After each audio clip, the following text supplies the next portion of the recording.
ട്രേഡിംഗിൽ വിജയിക്കുന്നതിന് കൃത്യമായ പദ്ധതികൾ അനിവാര്യമാണ്. വിപണിയിലെ പെട്ടെന്നുള്ള വില വ്യതിയാനങ്ങളെ എങ്ങനെ ലാഭകരമായി ഉപയോഗിക്കാം എന്നതിനെക്കുറിച്ച് വ്യക്തമായ ധാരണയുണ്ടെങ്കിൽ മാത്രമേ ഈ രംഗത്ത് നിലനിൽക്കാൻ സാധിക്കൂ.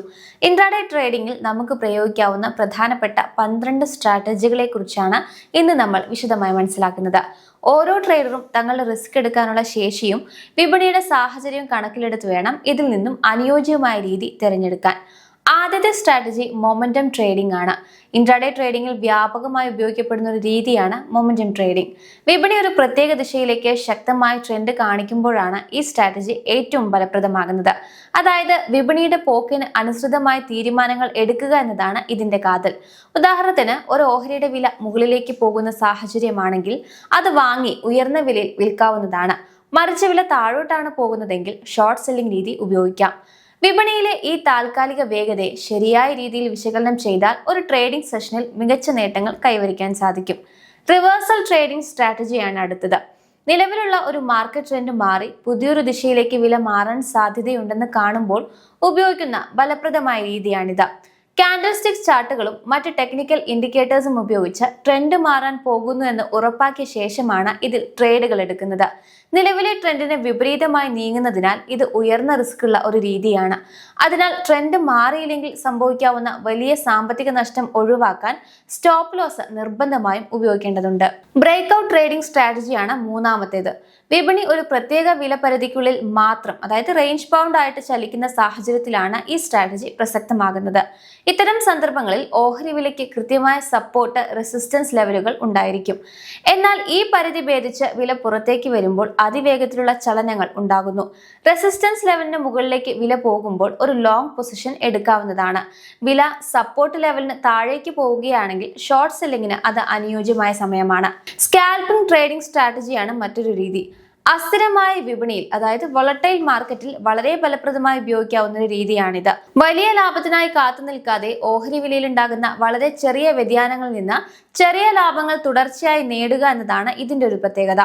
ഒരു ട്രേഡിംഗ് സെഷനിൽ തന്നെ നിരവധി തവണ ഓഹരികൾ വാങ്ങുകയും വിൽക്കുകയും ചെയ്യുന്നതിലൂടെ ദിവസാവസാനം മികച്ചൊരു ലാഭം സമാഹരിക്കാൻ സാധിക്കും. ഇവിടെയും ഉയർന്ന റിസ്ക് ആണുള്ളത്. ചെറിയ ലാഭങ്ങൾ പോലെ തന്നെ ചെറിയ നഷ്ടങ്ങളും തുടർച്ചയായി സംഭവിക്കാൻ സാധ്യതയുള്ളതിനാൽ കൃത്യമായ സ്റ്റോപ്പ് ലോസ് പരിധി നിശ്ചയിക്കേണ്ടത് അത്യാവശ്യമാണ്. CFD ട്രേഡിംഗ് സ്ട്രാറ്റജിയും ട്രേഡേഴ്സ് ഉപയോഗിക്കുന്നു.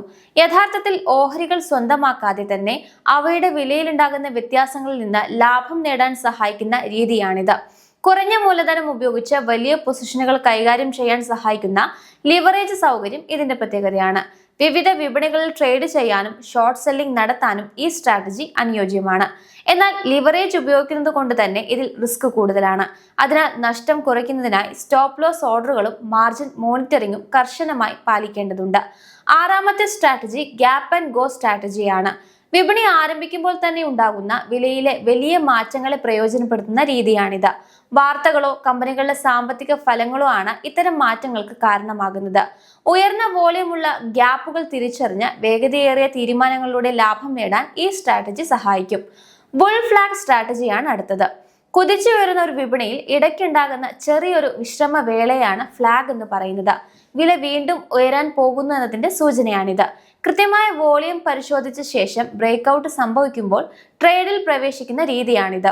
മൂവിംഗ് ആവറേജ് ക്രോസ് ഓവർ എന്ന സ്ട്രാറ്റജിയും ഉപയോഗിക്കാറുണ്ട്. ഇന്ത്യൻ ട്രേഡർമാർക്കിടയിൽ വളരെ പ്രചാരമുള്ള രീതിയാണിത്.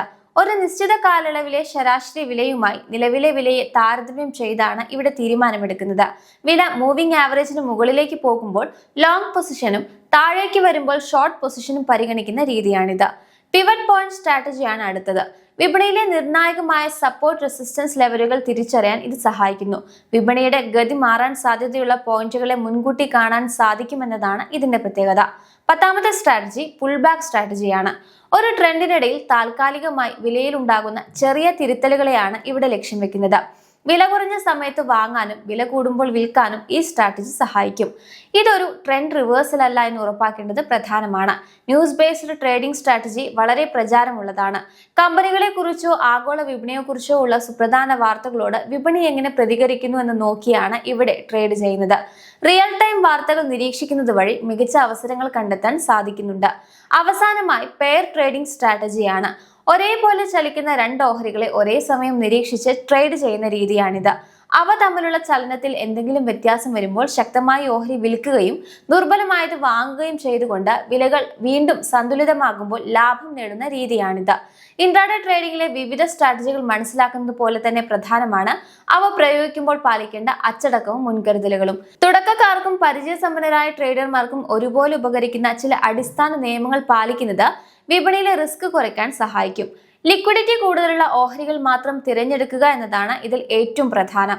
ഇത് ഓഹരികൾ വേഗത്തിൽ വാങ്ങുന്നതിനും വിൽക്കുന്നതിനും സഹായിക്കുന്നു. അതുപോലെ ഓരോ ട്രേഡിലും കൃത്യമായ സ്റ്റോപ്പ് ലോസ് നിശ്ചയിക്കുന്നത് അപ്രതീക്ഷിതമായ വലിയ നഷ്ടങ്ങളിൽ നിന്ന് നിങ്ങളുടെ മൂലധനത്തെ സംരക്ഷിക്കും. വിപണിയുടെ പൊതുവായ ട്രെൻഡിനൊപ്പം നീങ്ങുന്നതും അമിതമായ ട്രേഡുകൾ ഒഴിവാക്കുന്നതും ദീർഘകാലാടിസ്ഥാനത്തിൽ നേട്ടമുണ്ടാക്കാൻ അനിവാര്യമാണ്.